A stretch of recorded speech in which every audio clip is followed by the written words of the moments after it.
Di awal cerita melanjutkan ketika Megumi dan Yuji yang diberitahu pemain calling game lain tentang keberadaan Higuruma. Tapi mereka mendapatkan jawaban yang berbeda-beda, yang dimana Megumi diberitahu Higuruma itu ada di Shinjuku, sementara Yuji diberitahu kalau Higuruma itu ada di Ikebukuro. Dan mereka berdua sama-sama bertanya-tanya apakah Yuji ataupun Megumi akan ke tempat yang akan mereka tuju. Lalu Shin pun beralih memperlihatkan Regi yang sedang menunggu sesuatu, yang ternyata Regi ini menunggu anak buahnya membawa mangsanya yang selanjutnya. Lalu Shin pun beralih memperlihatkan flashback masa lalu Amairin dan teman-temannya yang sedang membuli murid lain. Dan Amai di sini sebenarnya tidak suka dengan para pembuli itu, dan dia ikut membuli juga hanya agar dia tidak diincar untuk dibully. Dan Amai juga merasa malah mendapatkan keuntungan juga kalau dia begitu. Lalu tiba-tiba seseorang datang dan menghentikan para pembuli itu. Para pembuli pun malah meremehkan orang itu karena masih SMP. Lalu salah satu pembuli pun merasa orang itu tidak berbicara sopan dengan mereka, jadi akan memberikan pelajaran pada orang itu. Si pembuli pun langsung maju, dan ternyata orang yang menantikan para pembuli itu adalah Yuji. Lalu Yuji pun akan diserang, tapi Yuji tidak diam aja. Yuji juga langsung melancarkan pukulan, dan si pembuli itu pun langsung kalah. Amaya melihatnya pun cuma terdiam kaget. Sementara dua pembuli yang lain menyerang Yuji juga, tapi dengan mudahnya kedua pembuli itu Yuji kalahkan. Semua pembuli pun di sini terkapar kecuali Amai. Terus di sini Yuji pun menatap Amai dengan sinis dan nanya apakah Amai juga termasuk para pembuli. Amai pun cuma terdiam ketakutan dan tidak bisa menjawab. Ya dari itulah awal pertemuan Amai kenal dengan Yuji, tapi Yuji sendiri sepertinya ya dia lupa. Lalu Shin pun beralih ke Megumi yang akan menuju Shinjuku. Di sini Remi mengatakan kalau Megumi berencana melewati Ikebukuro untuk ke Shinjuku, mending jangan, karena di sana itu punya banyak sumber daya dan ada kemungkinan besar kalau mereka akan bertemu player lain. Dan ada dua alasan kenapa mereka memilih rute yang sekarang, yaitu karena ada tanda jalannya jadi lebih mudah, dan markas Remi juga ada di dekat sana. Remi pun di sini meminta ingin mandi dulu karena dari kemarin dia tidak istirahat sama sekali. Lalu Shin pun beralih ke Yuji dan Amai. Di sini mereka sudah sampai ke tempat Higuruma. Amai pun menjelaskan kalau ternyata di depan mereka adalah markas operasinya Higuruma, dan itu pun kalau belum pindah. Yuji pun paham, dan Yuji pun langsung pamit akan masuk dan berterima kasih pada Amai karena sangat membantu. Amai pun nyuruh tunggu dulu. Yuji pun keheranan kenapa. Terus Amai nanya apa Yuji yakin mau langsung masuk. Yuji menjelaskan kalau dia ingin segera bertemu dengan temannya, jadi harus cepat. Terus Amai menjelaskan kalau Amai sendiri tidak pernah bertemu dengan Higuruma, tapi Baha pernah dihajar oleh Higuruma. Tapi Yuji di sini tidak peduli dan langsung berangkat masuk, karena kalau begitu menurut Yuji sendiri akan baik-baik aja, karena Yuji sudah mengalahkan Haba. Jadi Yuji pasti bisa kabur dari Higuruma kalau perlu. Amai pun merasa benar juga perkataan Yuji itu. Lalu Yuji pun pamit dan akan langsung masuk ke dalam. Dan di sini ternyata Amai menyembunyikan sesuatu, dan Amai merasa harus mengatakannya pada Yuji. Tapi Amai tidak bisa dan hanya bisa meminta maaf pada Yuji di dalam hati. Lalu Yuji pun masuk, dan ketika di tangga Yuji terkejut. Lalu Shin beralih ke Regi. Di sini Megumi menanyakan apakah dia Higuruma. Regi menjawab sayangnya bukan, karena namaku itu Regi. Dan Megumi di sini telah dijebak. Megumi pun jelas sangat marah pada Remi dan langsung menatapnya dengan seram. Remi pun mengatakan kenapa wajah Megumi begitu, dan itu tidak membuatnya takut. Dan itu terjadi karena bosnya Remi ini menurut si Remi itu sangat kuat. Megumi pun emosi dan nyuruh diam. Megumi pun di sini merasa ini menghabiskan waktu aja. Lalu Megumi pun memanggil anjing sucinya.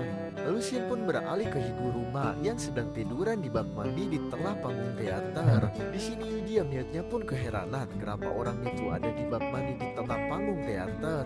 Terus Yuji pun menghampirinya. Lalu Higuruma nanya siapa Yuji dan apa yang dilakukannya di sini. Yuji pun ingin menanyakan hal yang sama pada Higuruma. Terus Higuruma tiba-tiba nanya apakah Yuji pernah mandi tanpa melepas pakaiannya. Yuji pun membalas tidak. Higurumi pun menjelaskan kalau mandi dengan pakaian rasanya lebih nyaman dari yang diduga. Dan saat SD juga Higuruma suka pelajaran berenang dengan memakai seragam. Dalam hati Yuji pun paham akan hal itu. Terus Higuruma pun di sini menjelaskan kalau dirinya belakangan ini mulai tidak peduli dengan banyak hal.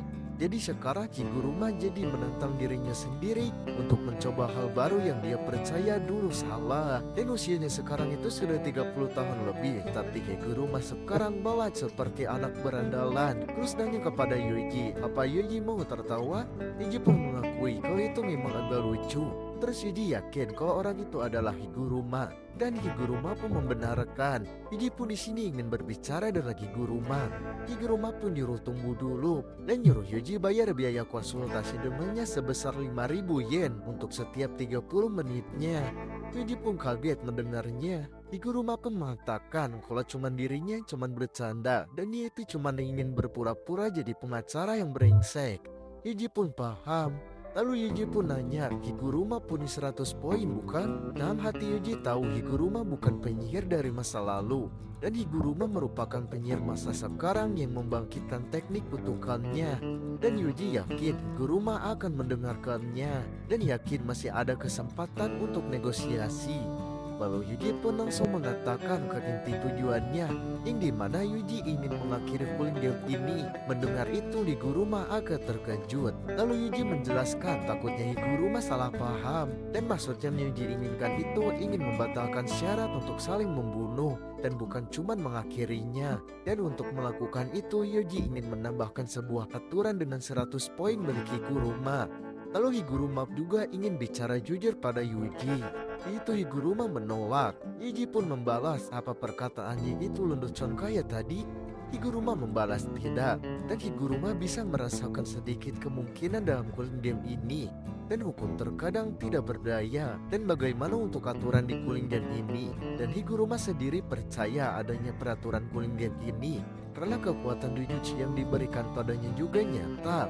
Dan tidak perlu ada tuduhan ataupun pembelaan, karena tanpa perdebatan pun akan ada kebenaran. Dan bagaimana jika yang melanggar aturan cooling game ini akan dihukum sesuai hukum fisika. Dan menurutnya itu hal yang indah. Dan Higuruma sendiri mengakui aturan cooling game ini memiliki kekurangan. Tapi Higuruma ingin mengawasi sistem perisai yang berperan sebagai pondasi game kedua. Jadi Higuruma tidak bisa membiarkan cooling game ini berakhir begitu aja. Dan khususnya untuk aturan nomor 2 dan 8, yang dimana menurut aturan jika teknik kutukan diambil akan mati. Dan Higuruma sendiri ingin melihat pengambilan teknik kutukan itu secara langsung. Yuji pun mengatakan kalau cooling game sendiri adalah sebuah ritual, dan semua orang di negeri ini akan mati saat Higuruma menyeret dirinya sendiri. Tapi Higuruma di sini merasa Yuji bohong, karena menurutnya cooling game ini berlangsung untuk selamanya. Dan ternyata Yuji sendiri tidak yakin soal itu. Terus Yuji ingin mengubah kata-katanya tadi, yaitu jadi Yuji nanya apakah Higuruma akan membiarkannya memakai 100 poin milik Higuruma atau tidak. Terus Higuruma nanya apakah Yuji pernah membunuh seseorang yang membuatnya jengkel, dan kalau belum itu rasanya lebih nyaman dari yang Yuji kira. Dan mereka pun bersiap bertarung, dan poin sebagai taruhannya. Dan Higuruma pun mengeluarkan jurus Shikigami-nya. Yuji pun agak terkejut lihatnya. Yuji pun menghitung Higuruma yang memiliki 100 poin, berarti sudah membunuh sekitar 20 penyihir. Dan Yuji merasa tidak bisa menyerang dengan gegabah dan akan membiarkan Higuruma menyerang terlebih dahulu. Dan Yuji akan menghadapi semua serangan apapun yang Higuruma lancarkan padanya. Yuji pun bersiap. Lalu tiba-tiba Higuruma mengeluarkan domain expansion-nya yang bernama Forced Suicide Punishment. Yuji pun terkejut. Higuruma menggunakan domain expansion-nya sebelum mengaktifkan tekniknya sendiri. Lalu Yuji pun langsung maju menyerang Higumura dan berniat mengalahkannya. Tapi pas menyerang, tiba-tiba serangan Yuji terhenti tepat di depan Higumura. Yuji pun jelas keheranan kenapa serangannya terhenti. Lalu Higumura menjelaskan kalau di domain expansion-nya dilarang ada kekerasan dan itu berlaku bagi mereka berdua. Yuji pun terkejut dan tiba-tiba Yuji kembali ke tempat awalnya. Terus Higumura menjelaskan lagi kalau dia mengizinkan perkataan kasar karena itu masalah lain. Terus Higumura pun meminta hakim memulai sidangnya. Ya, dan ternyata domain expansionnya Higumura adalah ruangan pengadilan, dan di dalamnya jelas menggunakan sistem pengadilan. Lalu si hakim alias Shichigami Higumura menjelaskan masalah pengadilannya, yang dimana Yuji dicurigai telah memasuki toko pachinko Maji Pegas sebagai pelanggan pada tanggal 16 Juli 2017. Walaupun usianya Yuji saat itu masih di bawah 18 tahun, Yuji pun keheranan apa maksudnya. Lalu Yuji pun ingat, dan Yuji tidak mengelak, malah dia mengakuinya di dalam hati, tapi itu dulu. Terus Higumura menjelaskan kalau hakim tahu apapun soal individu yang ada di dalam domain ini. Higumura pun nyuruh Yuji jangan cemas, karena semua informasi hakim tidak akan diberitahu pada Higumura, dan untuk hukumannya hanya akan ditentukan berdasarkan tuntutan mereka saja. Tapi Higumura punya bukti sebagai pengecualian, dan bukti tentang Yuji itu diajukan oleh hakim. Yuji pun di sini keheranan karena sejak kapan ada. Higumura pun menjelaskan lagi kalau ini belum tentu pasti dan hanya kecurigaan yang dijatuhkan pada Yuji. Dan Higumura di sini tidak akan mengatakan pada Yuji apa isinya. Terlebih Yuji juga harus mengajukan kasusnya dan menghapus kecurigaan, lalu memenangkan keputusan tidak bersalah dari hakim. Yuji pun sadar ini adalah teknik kutukan berbasis peladilan, dan dilihat dari rencana Higumura, Yuji jadi percaya kalau Higumura memang pengacara. Tapi yang membuat Yuji keheranan, seharusnya Higumura bertindak sebagai jaksa. Dan Yuji tahu Higumura itu penyihir modern, tapi domain expansionnya itu membuat Yuji ragu. Lalu Yuji mengingat perkataan Tengen, di sini domain expansion bagi penyihir masa lalu itu cuma sekedar teknik standar. Sementara bagi penyihir era modern itu langka, karena kalau kena pasti terbunuh.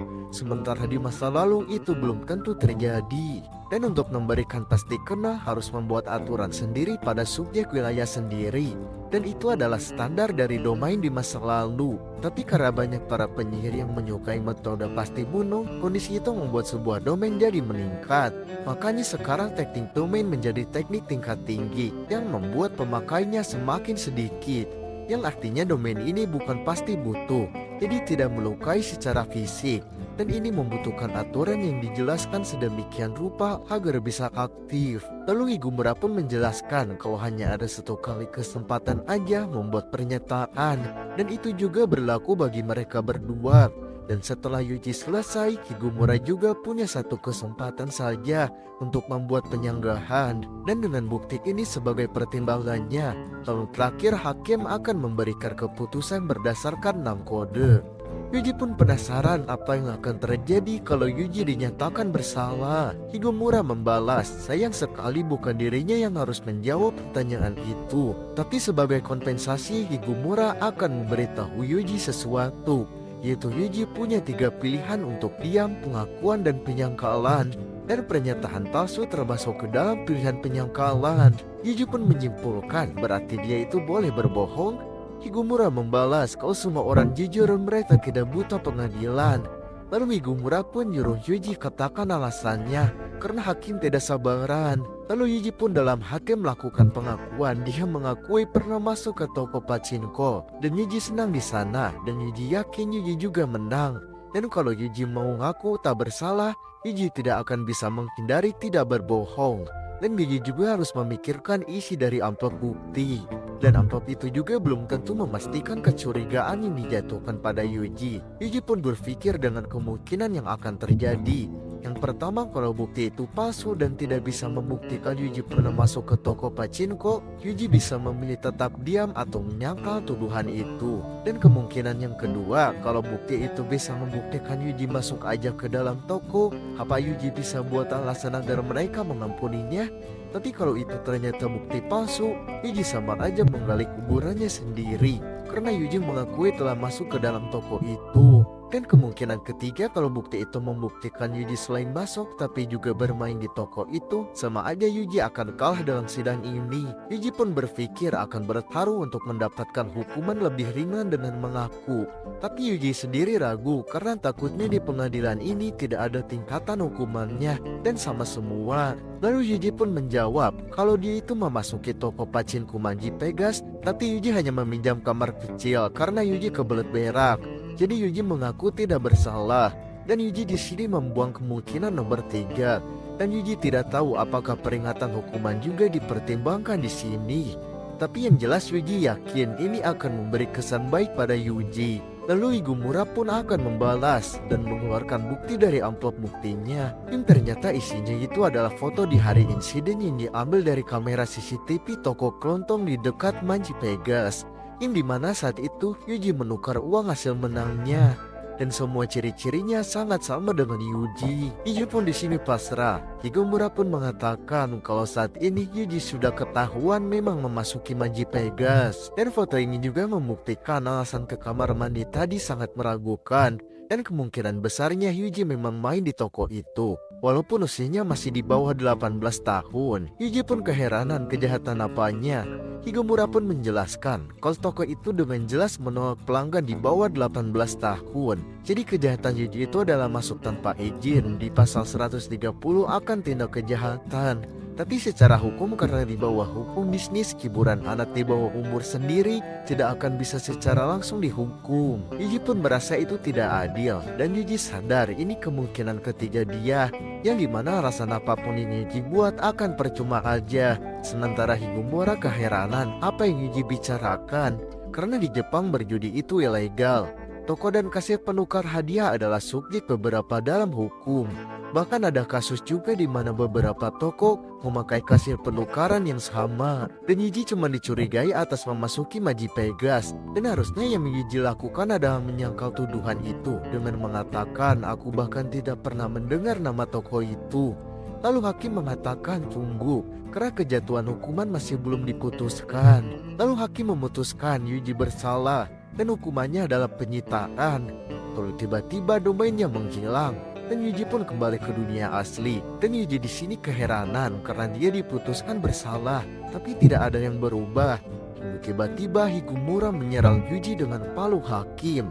Dan Higumura di sini bisa membuat palu itu menjadi besar, lalu menyerang Yuji lagi. Yuji pun di sini sangat terkejut karena palu ini bisa dipanggil dan menghilang dengan bebas. Dan Higumura bahkan bisa mengubah ukurannya. Tapi yang jadi masalahnya itu sekarang Yuji tidak bisa mengeluarkan energi kutukannya. Padahal itu adalah keunggulan Yuji di energi kutukan. Higumura pun kagum Yuji yang tangguh. Lalu di sini dijelaskan identitas Higuruma yang berasal dari Persatuan Asosiasi Pengacara Highway kelas ke-59 bernama Higuruma Hiromi dan umurnya sekarang 36 tahun. Dan Higuruma sudah melewati banyak halangan seperti ujian masuk sekolah Universitas Hukum Tech dan ujian masuk legal lama di percobaan pertama. Dan menurut orang biasanya yang mendengar soal Higuruma berkata kalau dia itu adalah orang jenius. Tapi Higuruma sendiri merasa ini hanyalah tantangan kecil dan hanya sekedar memasukkan pengetahuan yang dibutuhkan dan mendapatkan keluaran yang selalu benar. Dan mendapatkan bakat murni yang bersinar paling terang dalam diri Higuruma adalah tidak mengenal batas. Lalu kita pun diperlihatkan kelanjutan dari pertarungan Yuji versus Higuruma. Di sini Higuruma terus-terusan menyerang, tapi kali ini selalu berhasil Yuji hindari. Serangan Higuruma pun di sini semakin brutal dan Yuji sendiri mulai kewalahan. Dan Higuruma juga di sini memiliki bakat sebagai seorang penyihir. Karena saat meneliti teknik kutukannya sendiri, Higuruma sadar kalau dia bisa memakai Domain Expansion dan teknik dasar perisai tanpa perlu latihan apapun. Dan karena Higuruma meneliti dari awal, teknik perisainya itu bisa mendapatkan intuisi untuk teknik penguatan dengan mengendalikan energi kutukan. Dan di hari ke-12 saat kebangkitan teknik kutukannya, Higuruma berkembang hingga ke level yang hampir sama dengan penyihir tingkat pertama. Dan Higuruma juga mengalahkan banyak arwah terkutuk sebelum masuk ke dalam koloni dan juga mengalahkan 20 player yang menyerangnya. Lalu Higuruma pun nanya kepada Yuji apakah dia tidak bisa mengembangkan energi kutukan. Yuji pun membenarkan dan tahu kalau ini ulah Higuruma. Higuruma pun menjelaskan kalau hukuman penyitaan dengan sementara membuat orang tidak bisa memakai teknik kutukannya. Tapi Higuruma menduga kalau Yuji tidak punya teknik kutukan. Dan menurut Higuruma ini mengerikan. Karena kalau tidak punya teknik kutukan, maka gantinya tidak bisa memakai energi kutukan. Higuruma pun keheranan bagaimana bisa Yuji seimbang melawannya tanpa energi kutukan. Terus Higuruma memberitahu Yuji kalau hukuman penyitaan itu harusnya itu hukuman tambahan yang tidak berdiri sendiri. Dan Higuruma sadar kalau kekuatan Yuji sekarang bukan kekuatannya sebagai penyihir, melainkan tubuh aslinya. Dan Higuruma menduga ketambahan Yuji sebagai organisme pasti sangat tinggi sekali. Dan biasanya saat penyihir tidak bisa menggunakan teknik kutukannya, biasanya kendali dasar mereka akan energi kutukan juga akan jadi kacau. Dan intuisi yang dibangun selama bertahun-tahun akan tumpul. Dan juga pengalihan energi kutukan secara keseluruhan pasti lebih merugikan. Tapi Yuji masih bisa memberi perlawanan. Dan kalau orang biasa pasti sudah kalah hanya dengan sekali pukulan aja. Dan Higuruma sadar Yuji akan mengalahkannya kalau dia meremehkan Yuji. Higuruma pun mulai serius dan akan menyerang Yuji dengan semua kekuatannya. Lalu Higuruma bersiap dan langsung menyerang Yuji dengan serius, tapi berhasil Yuji hindari lagi. Lalu Yuji pun berusaha menahan senjata Higuruma, tapi gagal. Yuji pun mundur, tapi tanpa ampun Higuruma langsung menyerang lagi. Dan serangannya ini sangat dahsyat, tapi berhasil Yuji hindari. Tapi tidak lama, Higuruma berhasil memojokkan Yuji. Dan kali ini Yuji tidak bisa menghindar lagi. Dan Yuji cuma bisa menahan serangan Higuruma itu. Higuruma pun kagum dengan Yuji karena berhasil menahan serangannya. Dan menurut Higuruma, melawan Yuji bagaikan melawan boneka yang tidak bisa hancur. Sementara Yuji sendiri semakin panik dan bertanya-tanya berapa lama lagi pengaruh kutukannya. Karena Yuji sangat butuh energi kutukan sekarang. Dan Yuji sendiri yakin kekuatan yang segila ini pasti ada kerugiannya bagi Higuruma. Sambil menahan serangan itu, Yuji sambil berpikir sebenarnya apa yang jadi kerugian bagi Higuruma. Lalu Yuji pun tahu dan memanggil Higuruma dengan mengatakan kalau Yuji ingin meminta banding. Lalu domain expansion pengadilan pun muncul lagi. Higuruma pun tahu Yuji sudah sadar akan kelemahannya. Sementara Yuji di sini lega karena berhasil selamat dari serangan tadi. Terus Yuji nanya, ini namanya sidang kedua kan? Dan Yuji tahu tertuduh apapun yang telah diputuskan dan dihukum oleh hakim boleh meminta banding hingga 2 kali jika tersangka belum mengakui salah sebelumnya. Dan hakim tidak akan bisa menolak permintaan banding ini. Yuji pun mengajak 1 kali lagi. Lalu hakim pun membahas kasus pidana Yuji yang lain, yang dimana si hakim membahas tuduhan atas kecurigaan pembunuhan massal di Shibuya pada tanggal 31 Oktober 2018. Yuji pun terdiam, lalu tanpa ragu Yuji mengakui tuduhan itu. Dan Yuji tidak akan mencoba berbohong ataupun menyangkalnya. Mendengar itu, Higuruma pun sangat terkejut.